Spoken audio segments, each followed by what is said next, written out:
Hey, how's it going everyone? Welcome back to my channel. Today's a slightly special occasion. It's a different type of video. I wanted to do something a little bit different, do a big commentary video and talk about what it takes to really beat someone in USTA. Now, in this case specifically, I was playing my friend Nishad. He's currently a computer rated 4.0. Nishad's someone who I've been training since the summer, been really teach him the ins and outs of tennis and more specifically finding an identity for his game style. Now, we have worked on things like technique and his footwork. That stuff is always going to be relevant in the grand scheme of things. But really it's been the mental portion. It's helping him find his patterns, helping him find his game plan, helping him find his strengths and weaknesses and how to actually utilize them. In this specific video, you guys might be thinking, oh, well, you're a 5.0 Kevin, you know, of course you're gonna beat Nish, but look, this isn't what that video is about. Obviously, I destroy him, but this video is more for me to show you that sometimes you don't have to overcomplicate the tennis part. You can play very simple tennis and still achieve great results. Now, obviously, there are some aspects to this that we have to consider, like shot tolerance, where certain people's skill levels are, but for the most part with 4.0s, there's a very common theme of where they're very good ball strikers, they have good technique, but they don't necessarily know what to do with them, or they don't know why they're doing certain things. And that's what I want to tackle today. And so in today's video, I'm going to be talking about three major topics. We're going to go over tactics and patterns, pattern recognition, and we're going to go over adjustments. Let's get into the first one. Tactics and patterns. So one thing I was discussing with Nishad is that once again, he has very good ball striking capabilities. He has very good ball tolerance, but he doesn't know what he's doing with it. And what I mean by that is we will go across several service games, several return games, and he's going to do something different every single time. Watch this service game. You're going to notice that he plays every single one of his points differently.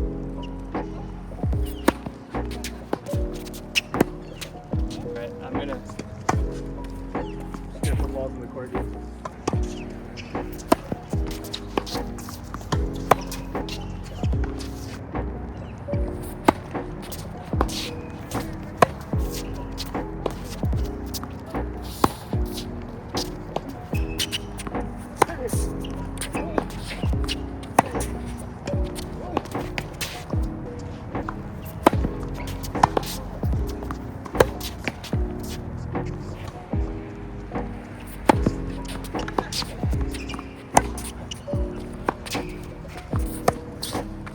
Now, don't get me wrong, it is not a bad thing to change things up. However, if you're playing up and you're going down a break early or you're already down and you don't have the best rhythm, then you're not really helping your case, right? If you're constantly trying something different and you don't feel the best on court, you're worried about the other person on the other side, you're panicking a little bit, right? Then changing it up is probably the worst thing you can do because you're not allowing yourself to get into the rhythm of the match. In this case, one of the things I suggested to Nishad is to find a pattern that he does extremely well. So for example, here are a couple of points where Nishad does a good job of pinning my backhand. He gets it high and heavy, and he's able to string together a couple of good points.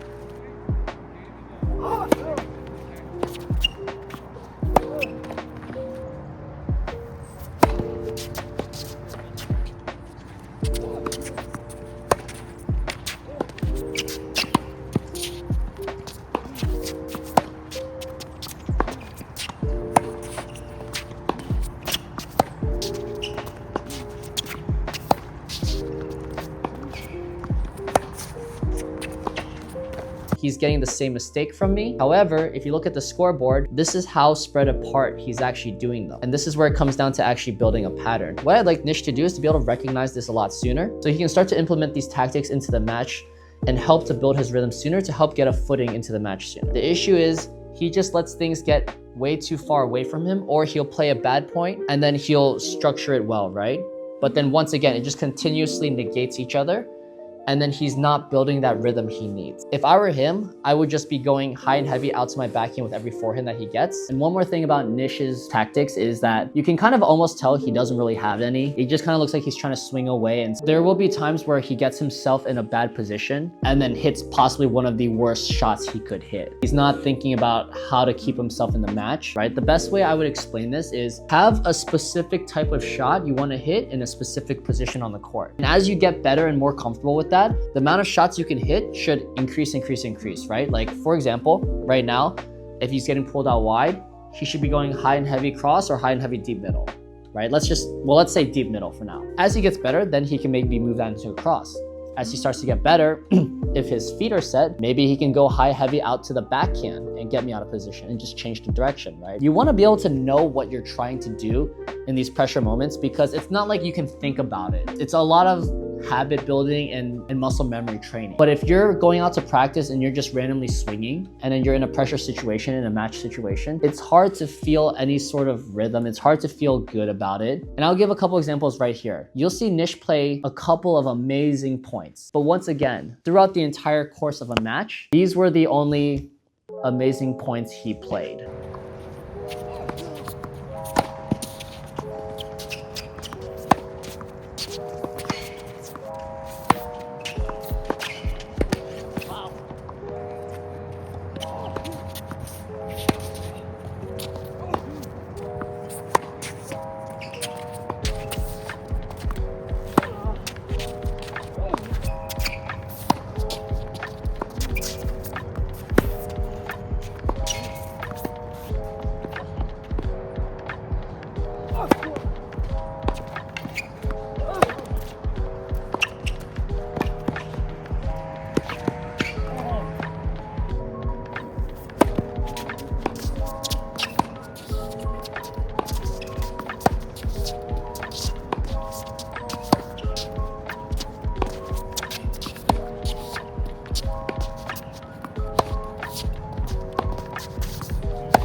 Another thing that Nish does do well is getting around the backhand, attacking a good second serve, and then giving a strong +1. Here are a few examples.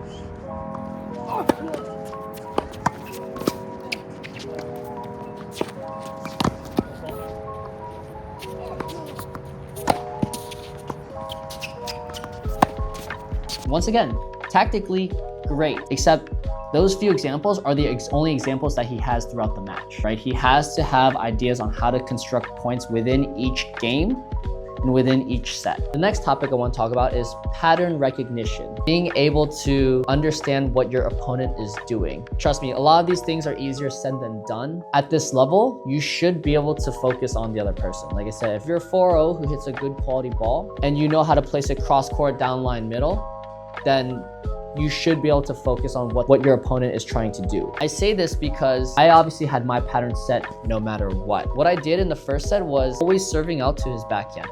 I didn't do any crazy serves. I promise you, if you watch through this entire match, I only used slice serves and kick serve. My goal on the do side was jam him on the backhand every single time, or make him have to run around it and play a decent ball. And on the kick serve, I was just gonna stretch the court, play to the middle, make him scramble or play cross court, and then make him have to scramble again, right? And my God, just look at how many times I was able to win points doing the same exact thing over and over and over again.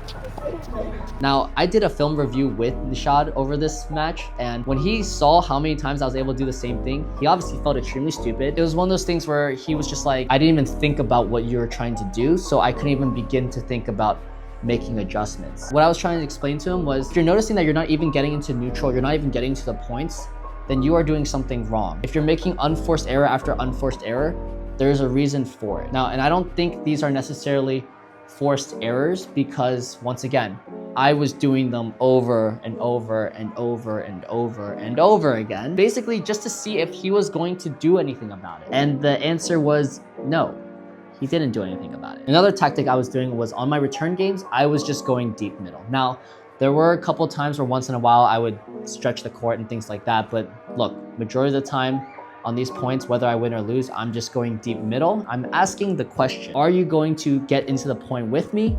Are you going to play a good ball? Are you going to try to start the point in your favor? Or are you going to either miss and just chill and hit the ball back in? If you guys look at the ball quality, there's actually not that big of a difference in pace. I'm not trying to slug the ball away from him. I'm not doing anything crazy like hitting crazy angles, right? I honestly think that there are a couple of times where he struck the ball better than me. So yeah, I'm gonna let a couple of points play out and then we're gonna move on into the last part.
Going into the last topic, adjustments. Going back to when I was winning a bunch of these points off Nish with my serve. Nish should have realized that I wasn't doing anything else. I wasn't slicing out wide. I wasn't going flat T. If he's having a tough time returning that body backhand slice serve, the most obvious thing would be, dude, step back. Step back, give yourself a little more time, give yourself a little more room to actually move around that ball, and then go for your forehand. Because a lot of times, as you guys can see here, like he gets caught moving off to the left, he gets caught shanking the ball, he's hitting in very uncomfortable positions. And the thing Nish told me was that he recognized that the balls were coming slower. He did recognize I wasn't going for first serve, so he felt like he could try to get around and really attack the ball, which in theory works great if you can get the ball into play, which he wasn't. And so he just continues to put himself in a tough position where it's almost like a free point for me every time we're on the deuce side. Just having that awareness to step back and be like, okay, I can't be stubborn and stay close to the line and be aggressive. I have to step back, try to get into the points, try to get the points to stretch a little bit longer, get my rhythm, and then go from there. One step at a time. Same thing on the ad side, right? I'm throwing kicksters a lot. You know, I'm asking the question, are you going to hit the correct return to get yourself back into position? And a lot of times Nish would try to go for a pretty big return because he's just trying to get out of trouble, which once again, I get it. But when you're putting yourself into a spot where you have to hit a great shot and you don't make it, that frustration is only going to build more and more and more because you're starting to make more mistakes.